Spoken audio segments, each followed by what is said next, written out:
The briefing room fell silent when she walked in. Not the respectful kind of silence that greets a decorated officer, but the awkward, suffocating quiet that follows someone nobody expected to see. Rear Admiral Marcus Vance stood at the head of the table, his weathered face betraying nothing as he glanced down at the personnel manifest. His eyes lingered on a name that didn't match the figure now taking a seat in the back row. She wore a faded flight suit, her shoulders squared despite the weight of every stare in the room. The patches on her chest were sun-bleached, almost illegible, and her boots were scuffed beyond regulation. Vance had seen 1,000 pilots in his career, and he'd learned to read them at a glance. This one, he thought, looked like someone they'd pulled out of retirement because they were short on bodies. "Right, listen up," Vance began, his voice cutting through the tension. "We've got a situation developing in the Helmand province. Taliban insurgents have overrun a forward operating base. We have 30 Marines trapped, surrounded, and taking heavy fire. Air support is our only option, but it's going to be close quarters work. The terrain is hostile, the weather is worse, and if you mess this up, those men die." He let the words settle before continuing. "I need volunteers. This isn't a glory run. This is a meat grinder." Hands went up across the room. F-18 pilots mostly, their confidence bordering on arrogance. Vance nodded, cataloging their names until his eyes drifted back to the woman in the corner. She hadn't moved, hadn't raised her hand, but she was watching him with an intensity that made his skin prickle. "What about you?" Vance asked, his tone somewhere between curiosity and dismissal. "You got a call sign, or are you just here for the coffee?" A few chuckles rippled through the room. She didn't flinch. Instead, she stood slowly, her movements deliberate, and when she spoke, her voice was calm, almost soft. "Iron Widow, sir." Vance blinked. The name meant nothing to him. He glanced at his aide, who shrugged. "Iron Widow," Vance repeated, his lips curling into a faint smirk. "That's supposed to mean something." "It did once," she said, "to the people who needed it too." Vance studied her for a moment longer, then waved a hand dismissively. "Fine, you're cleared for the mission. Try not to embarrass yourself." He turned back to the others, already moving on, but something in the back of his mind nagged at him. That name, Iron Widow, why did it sound familiar? The woman sat back down, her expression unreadable, and the briefing continued. Outside, the sun was setting, painting the sky in shades of red and gold. Somewhere in the distance, an A-10 Thunderbolt II sat waiting on the tarmac, its engines cold, its guns loaded. It had been years since anyone had asked her to fly, years since anyone had believed she still could. But tonight, the sky would remember her name. The A-10 Thunderbolt II wasn't beautiful. It wasn't sleek like the F-18s that dominated the carrier deck, nor was it fast enough to chase down enemy fighters. It was ugly, brutish, and built for one purpose: to kill. The twin-turbofan engines mounted high on the fuselage gave it a distinctive growl, and the 30mm GAU-8 Avenger rotary cannon jutting from its nose made it look more like a flying gun than an aircraft. Most pilots avoided it. Too slow, they said. Too vulnerable. But to those who understood it, the A-10 was a masterpiece of controlled violence. Lieutenant Colonel Nadia Kava ran her hand along the fuselage as the ground crew finished their final checks. The metal was cool under her fingers, the texture familiar even after all these years. She could hear the mechanics cursing under their breath as they topped off the hydraulic fluid, their voices low and tired. They didn't know who she was. Nobody here did. That was fine. She preferred it that way. "Ma'am, we're good to go," the crew chief said, wiping his hands on a rag. He was young, maybe 25, with the kind of optimism that hadn't been beaten out of him yet. "She's fueled, armed, and ready. You need anything else?" Nadia shook her head. "Just make sure the gun's aligned. I don't want any surprises." The crew chief grinned. "The Avenger, she's singing, ma'am. 65 rounds per second, straight and true. You'll light 'em up." Nadia nodded and climbed into the cockpit. The seat felt like home, the controls settling into her hands as if they'd never left. She began her pre-flight check, her fingers moving across switches and dials with practiced ease. Outside, the night had fallen completely, the airfield lit by harsh floodlights that cast long shadows across the tarmac. She could see the other pilots in the distance, clustered around their F-18s, laughing and joking like this was just another training run. They didn't understand. Not yet. The radio crackled to life. Iron Widow, this is Tower. You are cleared for takeoff on runway 27. Weather is clear, wind is calm. Good hunting. Copy, Tower, Nadia replied, her voice steady. She pushed the throttle forward and the A-10 lurched into motion, its engines roaring to life. The aircraft picked up speed, the runway lights blurring into streaks of white, and then she was airborne, the ground falling away beneath her. The cockpit was quiet now, save for the hum of the engines and the faint static of the radio. She adjusted her heading, banking east toward the mountains, and settled into the rhythm of flight. Behind her in the briefing room, Admiral Vance was staring at a computer screen. His aide had pulled up the personnel file for Lieutenant Colonel Nadia Kavar, and the details were flooding in.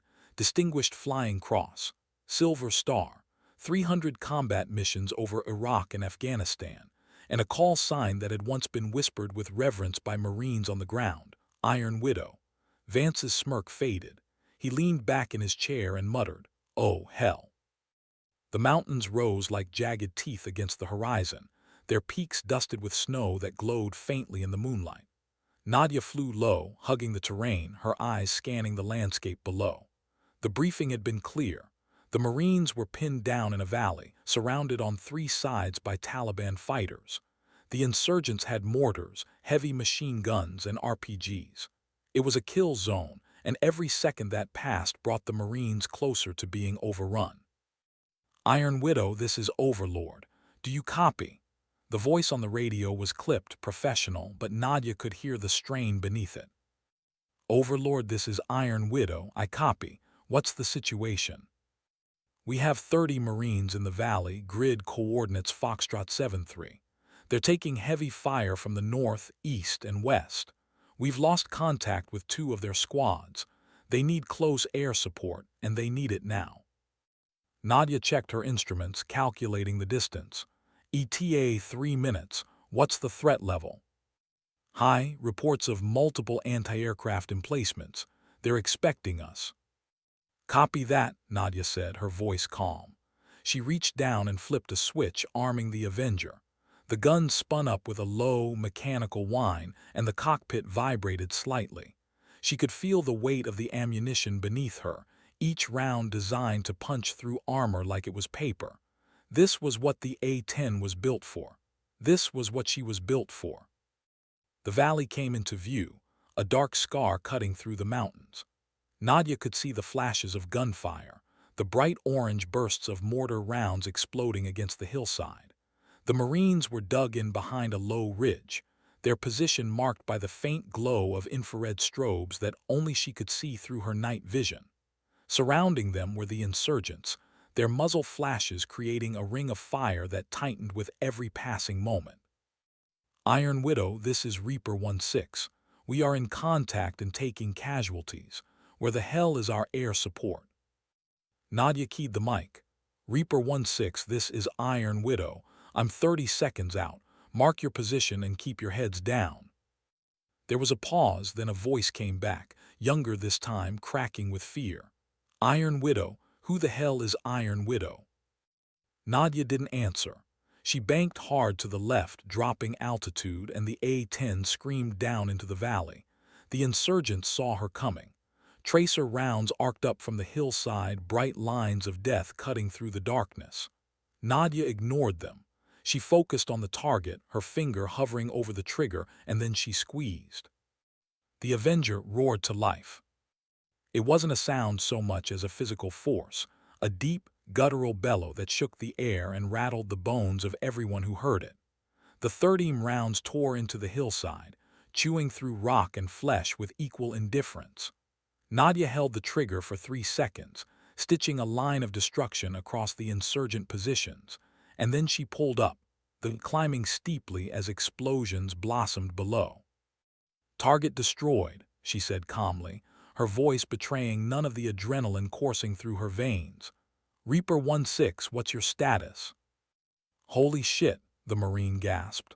I don't know what you just did, but you just saved our asses. They're retreating. Nadia circled back, her eyes scanning for more targets. The insurgents were scrambling now, their coordinated attack falling apart as they fled into the darkness. But Nadia wasn't done. She spotted a cluster of fighters regrouping near a mortar pit and banked toward them. The Avenger roared again, and the mortar pit vanished in a cloud of smoke and fire. Admiral Vance stood in the command center, his eyes fixed on the monitor. The feed from the drone overhead showed the valley in stark black and white, the insurgents scattered and running, the Marines holding their position. He watched as the A-10 made another pass, its guns flashing, and he felt something he hadn't felt in years: awe. "Who is she?" he asked, his voice quiet. The aide glanced at him. "Iron Widow, sir. Lieutenant Colonel Nadia Kavar. She flew A-10s during the surge in Iraq. Her squadron called her the Widow because every mission she flew, the enemy didn't come home." Vance nodded slowly, his jaw tight. "Get her on the line, now." The radio crackled and Nadia heard a new voice. "Iron Widow, this is Admiral Vance. I owe you an apology." Nadia didn't respond immediately. She was too focused on the valley below, where the Marines were beginning to move, their position secure. Finally, she keyed the mic. "Save it, Admiral. We're not done yet." The night stretched on, and Nadia flew patrol over the valley, her eyes never leaving the ground. The Marines had begun their extraction, moving in tight columns toward the evacuation point, but the Taliban weren't giving up easily. Sporadic gunfire erupted from the hills, and Nadia responded each time with surgical precision, her cannon tearing through enemy positions before they could regroup. She didn't think about the men she was killing. She didn't think about the politics or the reasons they were here. She thought only about the Marines below, the ones who were counting on her to bring them home. "Iron Widow, this is Reaper 1-6. Last squad is clear. We're Oscar Mike." Nadia felt a flicker of relief. "Copy, Reaper. Stay safe down there." "Roger that, and Iron Widow, thank you." Nadia didn't respond. She banked away from the valley, climbing higher into the night sky, and for a moment she allowed herself to breathe. The adrenaline was beginning to fade, replaced by the familiar ache in her shoulders and the dull throb behind her eyes. She was getting too old for this. But as she looked down at the mountains below, their peaks glowing faintly in the moonlight, she felt something else: purpose. Back in the command center, Admiral Vance was reading through Nadia's file. The more he read, the quieter he became. 300 missions, 60 confirmed kills, a reputation that had spread through the ranks like wildfire. And then 5 years ago she disappeared. Retired, the file said, but Vance knew better. He'd seen it before: burnout, PTSD. The toll of too many missions and too many ghosts. He closed the file and stared at the screen where the A-10 was a small blip moving across the map. "Get her back here," he said. "I want to talk to her." Nadia landed just as the sun was beginning to rise, the sky painted in shades of pink and orange. The ground crew was waiting, their faces a mixture of curiosity and respect. She climbed out of the cockpit, her legs stiff, and handed her helmet to the crew chief. He took it without a word, his eyes wide. "Ma'am," he said quietly, that was something." Nadia nodded and walked toward the hangar, her boots crunching on the gravel. She could feel the exhaustion settling into her bones, but she didn't stop. She needed to debrief, to file her report, and then she needed to sleep. But as she stepped into the hangar, she saw Admiral Vance waiting for her, his arms crossed, his expression unreadable. "Colonel Kavar," he said, his voice formal, "we need to talk." Nadia stopped a few feet away, her eyes meeting his. "With all due respect, Admiral, I'm not in the mood for a lecture." Vance's lips twitched, almost a smile. "No lecture, just a question. Why'd you come back?" Nadia was silent for a long moment. Then she looked past him toward the tarmac where the A-10 sat waiting. "Because someone had to." Vance studied her, then nodded slowly. "Fair enough. Get some rest, Colonel. We'll talk later." He turned to leave, then paused. "And Kavar, that call sign of yours, it suits you." Nadia watched him go, then walked to her quarters. The room was small, Spartan, with a single cot and a desk. She sat down on the edge of the bed and pulled off her boots, her hands trembling slightly. The adrenaline was gone now, replaced by the bone-deep weariness that came after every mission. She closed her eyes and saw the valley again, the flashes of gunfire, the faces of the Marines she'd saved. And for the first time in years, she felt something other than emptiness. The next morning, Admiral Vance called another briefing. This time, the room was different. The F-18 pilots were still there, but their arrogance had faded. They sat quietly, their eyes occasionally drifting to the back of the room, where Nadia sat with her arms crossed. Vance stood at the head of the table, his expression grave. "Last night we lost 3 Marines," he began. "But we saved 30, and the reason we saved them is sitting in this room." He gestured toward Nadia. Lieutenant Colonel Nadia Kavar, call sign Iron Widow, flew close air support in conditions that would have grounded most of you. She engaged multiple hostile targets, neutralized enemy emplacements, and provided cover for the extraction.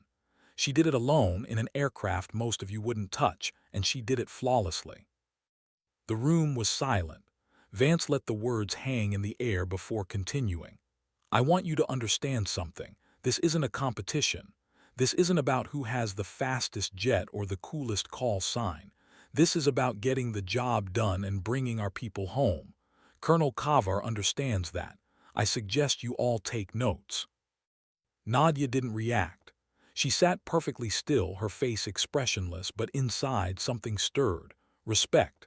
It had been a long time since she'd felt it. Vance dismissed the briefing and the pilots filed out, some of them glancing at her as they passed.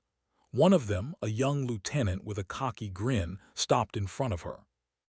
"Ma'am," he said, his voice hesitant, we heard the recordings. That was incredible."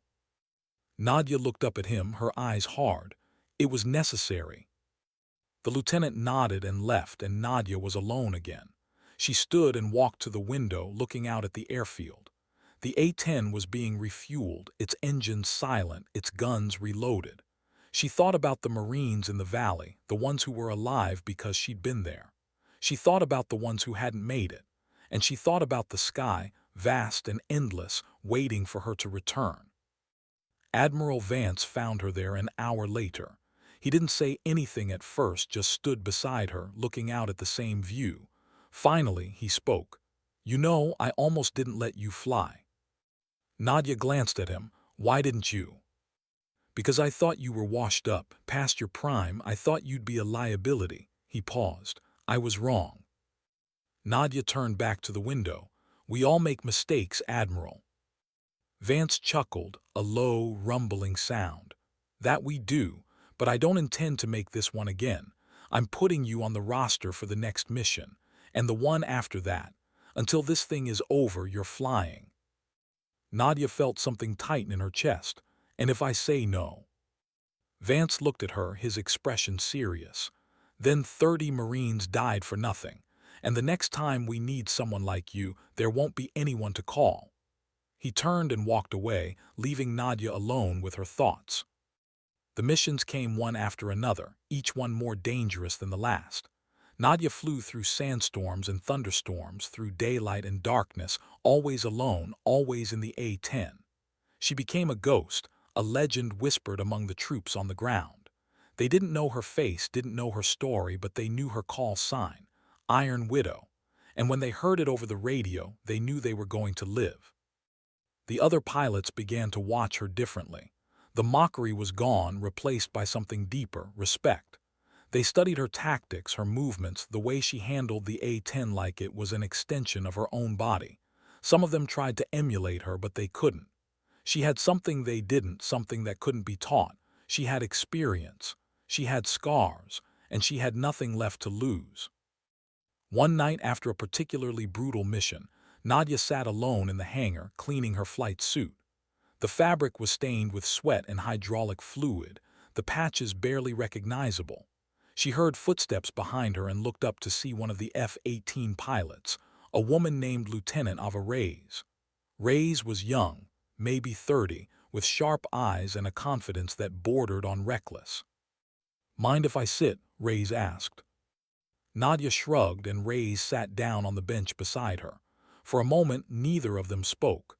Then Reyes said, "I watched the drone footage from your last mission. You took out 6 targets in under 2 minutes. How do you do that?" Nadia didn't look up. "Practice." "Come on," Reyes pressed. "There's more to it than that. You're different. You don't hesitate. You don't second guess. How?" Nadia set down the cloth and looked at Reyes. "Because hesitation gets people killed. You think about it too much, you're already dead. You just do what needs to be done, and you deal with the consequences later." Reyes nodded slowly. "Do the consequences ever catch up?" Nadia's expression darkened. "Always." Reyes left and Nadia was alone again.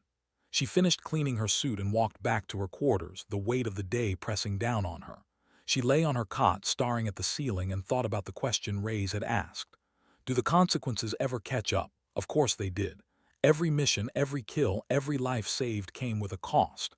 She could feel it in the ache of her joints, the nightmares that kept her awake, the faces she couldn't forget. But she kept flying because the alternative was worse. Admiral Vance was in his office when the report came in. Another mission, another success. The Marines had taken a fortified position with minimal casualties, thanks to Iron Widow's air support. Vance read through the details, his jaw tight, and then he closed the file. He leaned back in his chair and stared at the wall where a photograph hung, a younger version of himself, standing beside a squadron of pilots. They were all smiling, their faces full of hope and confidence. Most of them were dead now. He thought about Nadia, about the toll this war was taking on her. He'd seen it before, the slow erosion of a person's humanity, the way combat could turn even the strongest soldiers into hollow shells. He didn't want that for her, but he also knew that without her, more people would die. It was a cruel calculus, one he'd been making for decades, and it never got easier. Vance picked up the phone and dialed a number. "This is Admiral Vance. I need to speak with the SecDef. It's about Lieutenant Colonel Kavar." The conversation was brief, but Vance hung up feeling no better. The Secretary of Defense had been clear. Nadia was an asset, and she would continue to fly until the mission was complete. There would be no relief, no reprieve. Vance set the phone down and rubbed his eyes. He'd been a part of this machine for too long, and he was starting to hate it. Meanwhile, Nadia was in the air again, her A-10 cutting through the night sky like a blade. The mission was simple: provide overwatch for a convoy moving through hostile territory. But nothing in this war was ever simple. The convoy had barely made it 10 miles before they were ambushed, and Nadia was vectored in to provide support. "Iron Widow, this is Hammer 2-1. We are taking fire from multiple directions. Request immediate air support." "Copy, Hammer 2-1. I'm inbound. What's your position?" "Grid coordinates Delta 4-2. We're pinned down behind a burnt-out truck. They've got us surrounded." Nadia adjusted her heading, her eyes scanning the ground below. She could see the convoy now, a cluster of vehicles surrounded by muzzle flashes. The insurgents had set up a perfect ambush, and the convoy was trapped. Nadia's finger hovered over the trigger, and then she dove. The Avenger roared, and the night exploded into chaos. Nadia made pass after pass, her cannon tearing through the insurgent positions, buying the convoy time to regroup. The radio was filled with voices, some panicked, some calm, all of them depending on her. She didn't let them down. "Iron Widow, this is Hammer 2-1. You just saved our lives again." Nadia didn't respond. She climbed higher, her eyes scanning for more threats, but the battlefield was quiet now. The insurgents had fled and the convoy was moving again. She banked toward home, her hands steady on the controls, and for a moment she allowed herself to relax. But the moment didn't last. As she approached the airfield, the radio crackled to life. "Iron Widow, this is Tower. We have a situation. Stand by for instructions." Nadia's stomach tightened. "What kind of situation?" "Enemy forces are massing near the base. We're going to need you to stay airborne." Nadia glanced at her fuel gauge. She had enough for maybe another hour, maybe less. "Copy, Tower. I'm standing by." The night stretched on and Nadia flew patrol over the base, her eyes heavy with exhaustion. She could see the enemy forces below, their lights moving through the darkness like fireflies. They were testing the defenses, probing for weaknesses.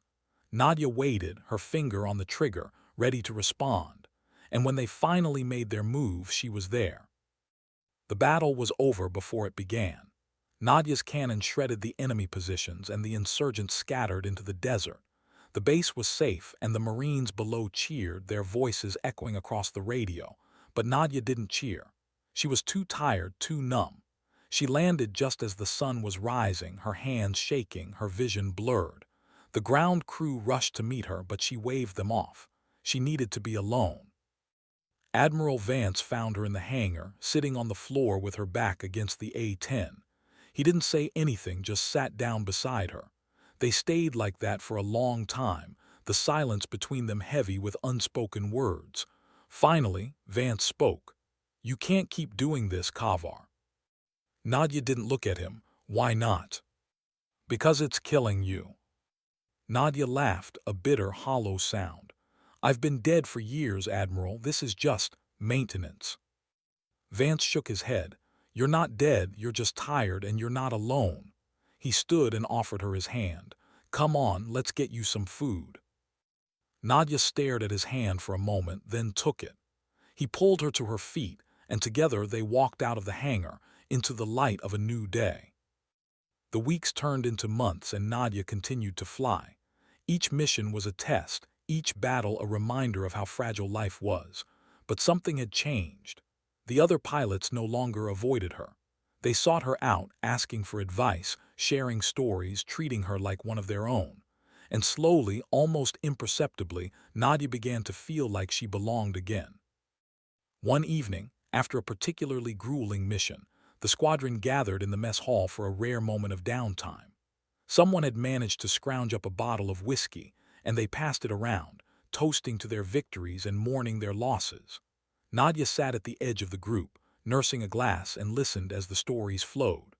They talked about close calls and narrow escapes, about friends they'd lost and missions they'd survived. And for the first time in years, Nadia felt something other than numbness. She felt alive. Lieutenant Reyes raised her glass. "To Iron Widow," she said, her voice loud enough to cut through the chatter. "The best damn pilot in the sky." The others echoed the toast, their voices a chorus of respect and admiration. Nadia felt her chest tighten, a lump forming in her throat. She raised her glass and drank, the whiskey burning as it went down. She didn't trust herself to speak, so she just nodded and the moment passed. But the feeling stayed with her, warm and unfamiliar, like the first rays of sunlight after a long, cold night. Admiral Vance stood at the back of the room, watching. He saw the way Nadia smiled, the way her shoulders relaxed, and he felt a flicker of hope. Maybe, just maybe, she would make it through this. Maybe they all would. But the war wasn't over. The missions continued, and with each one the stakes grew higher. The enemy was adapting, learning, finding new ways to fight back. And Nadia was in the thick of it every single time. She flew through enemy fire, dodged missiles, and delivered death with surgical precision. She became a symbol, a legend, a force of nature that couldn't be stopped. And the Marines on the ground loved her for it. One night after a mission that had gone sideways, Nadia found herself alone in the cockpit of the A-10, staring out at the stars. The mission had been a disaster. They'd lost 3 Marines and Nadia had been powerless to stop it. She replayed the events in her mind over and over, trying to find where she'd gone wrong. But the answer was always the same: she hadn't. Sometimes, no matter how skilled you were, no matter how hard you fought, people died. It was the nature of war. The radio crackled. "Iron Widow, this is Overlord. Are you still airborne?" Nadia keyed the mic, her voice flat. "Affirmative, what do you need?" "We've got another situation developing. Grid coordinates Echo 5-1. Can you respond?" Nadia glanced at her fuel gauge. She was running on fumes, but she didn't hesitate. "Copy, Overlord, I'm inbound."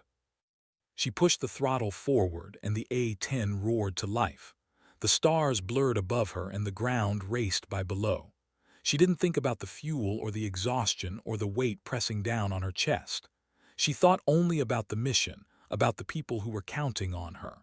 And as she dove into the darkness, she felt the sky wrap around her like an old friend, welcoming her home. The target was a compound nestled in the mountains, heavily fortified and crawling with insurgents. Intelligence suggested it was a high-value target, possibly a command center for the Taliban leadership in the region.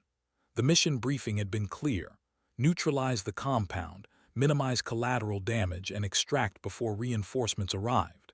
It was a tall order, even for a full strike package, but resources were stretched thin, and Nadia was the only pilot available. She approached the compound low and fast, her A-10 skimming the treetops. The moon was new and the darkness was absolute, broken only by the faint glow of her instruments. She could see the compound now, a cluster of buildings surrounded by high walls and guard towers. Infrared signatures bloomed on her display, marking the positions of the enemy combatants. There were dozens of them, maybe more. Iron Widow, this is Overlord. Be advised, we're picking up anti-aircraft emplacements in your area. Proceed with caution. Nadia's jaw tightened. Copy, Overlord, beginning my run. She banked hard to the right, lining up her approach, and then she squeezed the trigger. The Avenger roared and the guard towers exploded in a shower of sparks and debris. Nadia pulled up sharply, her climbing steeply as tracer rounds streaked past her canopy. The anti-aircraft guns had opened fire, their muzzle flashes lighting up the darkness like fireworks. Nadia didn't panic. She rolled inverted, dove back toward the compound, and fired again. This time, the guns fell silent. Overlord, this is Iron Widow. Primary targets destroyed. Moving to secondary. Copy, Iron Widow. Be advised, you have 2 minutes before enemy reinforcements arrive. 2 minutes. Nadia glanced at her fuel gauge. She had enough for one more pass, maybe two if she was lucky. She adjusted her heading, her eyes scanning the compound below. The buildings were still intact, and she could see figures moving between them, trying to regroup. Nadia didn't give them the chance. She fired her remaining missiles, and the compound erupted in a series of massive explosions. Smoke and fire billowed into the sky, and the infrared signatures began to disappear. Overlord, this is Iron Widow. Target destroyed, I'm RTB. Copy, Iron Widow. Good work, see you back at base. Nadia climbed higher, her A-10 groaning in protest. The engines were running hot and she could hear a faint whine from one of the turbines. She didn't like the sound, but there was nothing she could do about it now. She set a course for home and tried to relax, but her mind was racing. 2 minutes. That's how close she'd come to being overwhelmed. 2 minutes. The flight back was uneventful, but Nadia couldn't shake the feeling that something was wrong. The A-10 was sluggish, responding slower than usual, and the warning lights on her instrument panel were starting to multiply. She ran through her emergency procedures, trying to diagnose the problem, but the answers were elusive. Finally, she keyed the radio. Tower, this is Iron Widow. I'm experiencing mechanical issues, requesting priority landing. Copy, Iron Widow. You're cleared for immediate approach. Emergency crews are standing by. Nadia descended carefully, nursing the throttle, and lined up with the runway. The airfield lights stretched out before her like a beacon, guiding her home. She dropped her landing gear, and the A-10 shuddered violently. One of the hydraulic lines had ruptured, and she was losing pressure fast. She gritted her teeth and focused on the runway, her hands steady on the controls. The landing was rough. The A-10 hit the tarmac hard, bounced once, and then settled, its brakes screaming as Nadia brought it to a stop. The emergency crews rushed forward, surrounding the aircraft, but Nadia didn't move. She sat in the cockpit, her hands still gripping the controls, and let out a long, shaky breath. She was alive. Against all odds, she was alive. Admiral Vance was waiting when she climbed out of the cockpit. His face was pale, his eyes wide with concern. "Kavar, are you okay?" Nadia nodded, but she didn't trust herself to speak. Vance studied her for a moment, then placed a hand on her shoulder. "Come on, let's get you checked out." Nadia let him lead her to the medical tent, where a doctor examined her for injuries. She was bruised and exhausted, but otherwise unharmed. The doctor gave her a bottle of water and told her to rest, and Nadia nodded numbly. She walked back to her quarters, her legs heavy, and collapsed onto her cot. She was asleep before her head hit the pillow. The next morning, Admiral Vance called her into his office. Nadia sat across from him, her hands folded in her lap, and waited for him to speak. Vance leaned back in his.